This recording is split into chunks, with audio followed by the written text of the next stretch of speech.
누가복음 5장.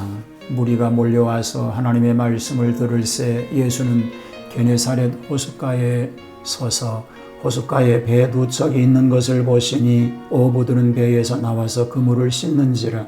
예수께서 한 배에 오르시니 그 배는 시몬의 배라. 육지에서 조금 떼기를 청하시고 앉으사 배에서 무리를 가르치시더니 말씀을 마치시고 시몬에게 이르시되 깊은 데로 가서 그물을 내려 고기를 잡으라. 시몬이 대답하여 이르되 선생님, 우리들이 밤이 새도록 수고하였으되 잡은 것이 없지만은 말씀에 의지하여 내가 그물을 내리리이다 하고 그렇게 하니 고기를 잡은 것이 심히 많아 그물이 찢어지는지라. 이에 다른 배에 있는 동무들에게 손짓하여 와서 도와달라 하니 그들이 와서 두 배의 채움에 잠기게 되었더라. 시몬 베드로가 이를 보고 예수의 무릎 아래에 엎드려 이르되 주여 나를 떠나소서 나는 죄인으로소이다 하니 이는 자기 및 자기와 함께 있는 모든 사람이 고기 잡힌 것으로 말미암아 놀라고 세베대의 아들로서 시몬의 동업자인 야고보와 요한도 놀랐음이라.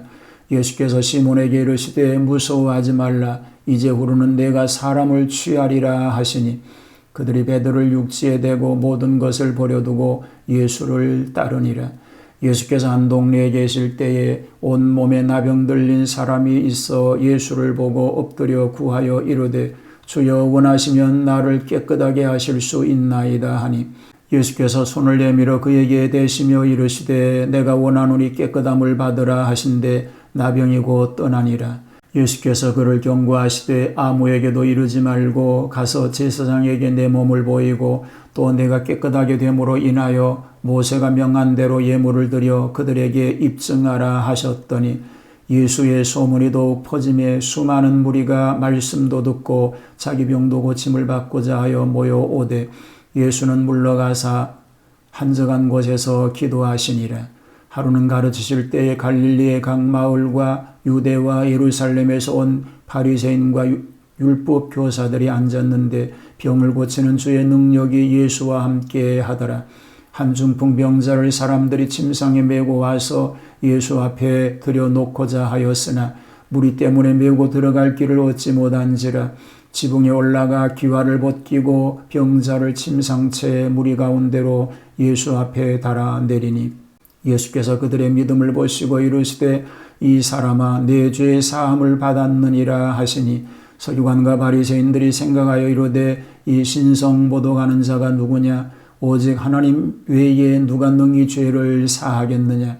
예수께서 그 생각을 아시고 대답하여 이르시되 너희 마음에 무슨 생각을 하느냐? 내 죄 사함을 받았느니라 하는 말과 일어나 걸어가라 하는 말이 어느 것이 쉽겠느냐? 그러나 인자가 땅에서 죄를 사하는 권세가 있는 줄을 너희로 알게 하리라 하시고 중풍병자에게 말씀하시되 내가 네게 이르노니 일어나 네 침상을 가지고 집으로 가라 하시매 그 사람이 그들 앞에서 곧 일어나 그 누웠던 것을 가지고 하나님께 영광을 돌리며 자기 집으로 돌아가니 모든 사람이 놀라 하나님께 영광을 돌리며 심히 두려워하여 이르되 오늘 우리가 놀라운 일을 보았다 하니라. 그 후에 예수께서 나아가사 레위라 하는 세리가 세관에 앉아 있는 것을 보시고 나를 따르라 하시니 그가 모든 것을 버리고 일어나 따르니라. 레위가 예수를 위하여 자기 집에서 큰 잔치를 하니 세리와 다른 사람이 많이 함께 앉아 있는지라. 바리새인과 그들의 서기관들이 그 제자들을 비방하여 이르되 너희가 어찌하여 세리와 죄인과 함께 먹고 마시느냐? 예수께서 대답하여 이르시되 건강한 자에게는 의사가 쓸데없고 병든 자에게라야 쓸데있나니 내가 의인을 부르러 온 것이 아니요 죄인을 불러 회개시키려 왔노라. 그들이 예수께 말하되 요한의 제자는 자주 금식하며 기도하고 바리새인들의 제자들도 또한 그리하되 당신의 제자들은 먹고 마시나이다. 예수께서 그들에게 이르시되 혼인집 손님들이 신랑과 함께 있을 때에 너희가 그 손님으로 금식하게 할 수 있느냐? 그러나 그날에 이르러 그들이 신랑을 빼앗기리니 그날에는 금식할 것이니라. 또 비유하여 이르시되 새 옷에서 한 조각을 찢어 낡은 옷에 붙이는 자가 없나니 만일 그렇게 하면 새 옷을 찢을 뿐이요 또 새 옷에서 찢은 조각이 낡은 것에 어울리지 아니하리라. 새 포도주를 낡은 가죽 부대에 넣는 자가 없나니 만일 그렇게 하면 새 포도주가 부대를 터뜨려 포도주가 쏟아지고 부대도 못 쓰게 되리라. 새 포도주는 새 부대에 넣어야 할 것이니라. 묵은 포도주를 마시고 새 것을 원하는 자가 없나니 이런 묵은 것이 좋다 함이니라. 샬롬, 주님의 평화가 함께 하시기를 축복합니다. 자, 제자들을 부르신 얘기가 누가복음 5장에 소개가 됩니다. 첫 제자를 부르신 때로부터 12제자를 택하신 때까지의 일을 기록하였습니다. 나사렛과 가버나움에서 전도의 계시적 사건들을 다루시고 이제는 본격적으로 갈릴리 전도 시대로 접어들었습니다. 사람을 취하는 업으로 부르십니다. 1절로 11절이지요. 마태복음은 4장 18절로 22절에, 마가복음은 1장 16절에서 20절입니다. 깊은 곳에서 많은 고기를 잡는 기적을 행하십니다. 예수님께서 게네사렛 호숫가에 서서 두 배를 보시고 그물을 씻는 시몬의 배를 빌려서 무리에게 말씀을 마치시고 살해하시는 뜻으로 깊은 곳에 가서 그물을 내려 고기를 잡으라고 하여서 경험과 마음에는 안 들었으나 무조건 순종하였더니 그물이 찢어지고 배가 잠길 정도로 많은 고기를 잡게 된 것입니다. 자기 부족을 자복하는 시몬의 모습이 이어집니다. 시몬은 드디어 자기 부족을 깨닫습니다. 그리고 예수님 앞에 엎드려 주여 나를 떠나소서 나는 죄인이로소이다라고 고백을 하게 됩니다. 그때 예수님은 무서워 말라 이제 우리는 내가 사람을 취하리라고 하시며 제자로 부르시니 베드로, 안드레, 야고보, 요한의 두 형제들이 예수님을 따르게 되었습니다. 나병과 중풍병자를 고치시지요. 12절로 26절 말씀입니다.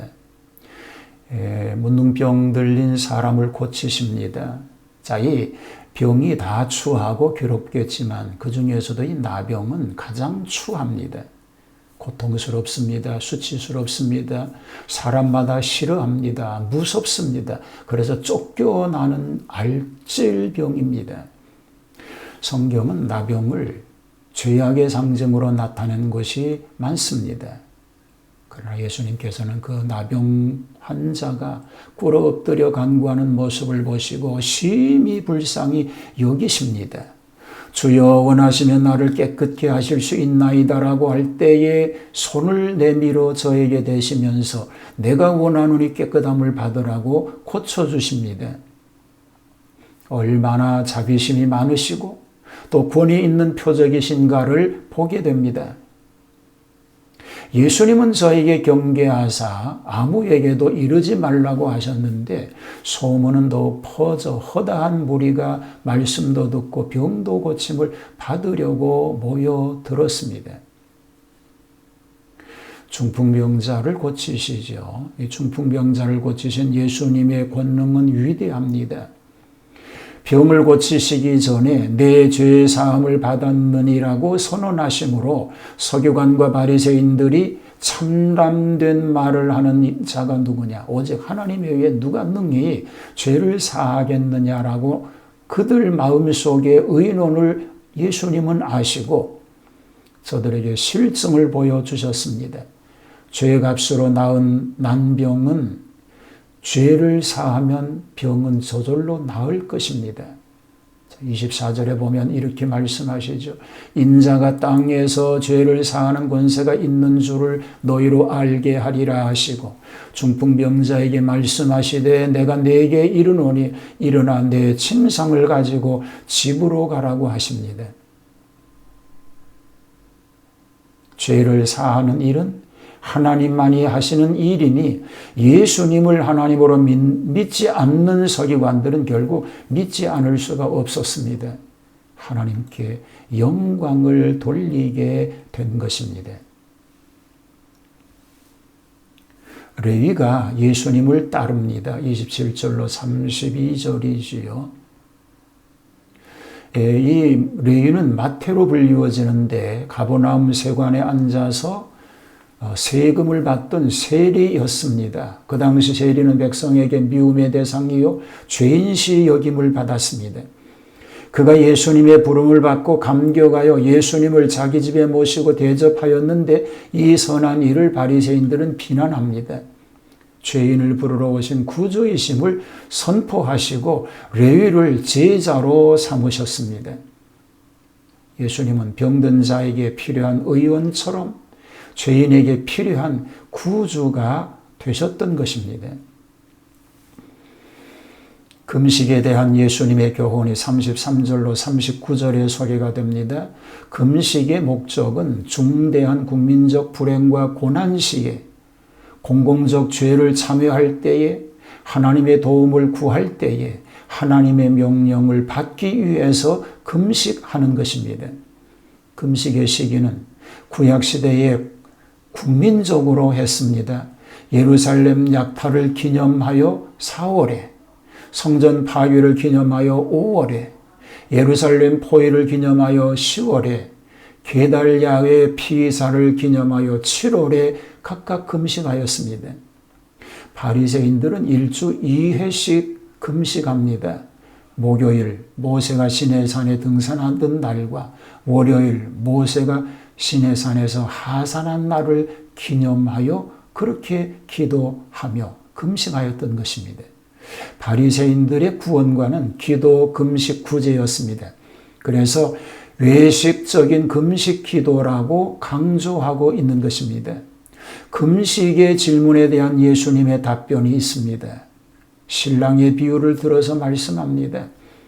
유대인의 풍속에는 혼례식에 신랑의 친구들이 축하하기 위하여 같이 있는 동안에는 금식하지 않고 같이 즐거워합니다. 예수님은 신랑으로 비유하였으니 주와 같이 있는 제자들이 금식할 필요가 없다는 것입니다. 신랑을 빼앗기면 예수님의 십자가 순환을 말합니다. 그때에는 금식할 것이라고 말합니다. 여기 생배 비유를 얘기합니다. 그리스도의 신종교는 구종교인 유대교를 보충하거나 하는 것이 아니라는 것입니다. 새 포도주를 비유로 말씀합니다. 가죽 부대는 인간이니 먼저 인간을 새롭게 하지 아니하면 예수님의 교훈을 받아들일 수 없다라는 겁니다. 또한 들어간다 하더라도 쏟아진다고 하는 말씀을 비유로 하십니다.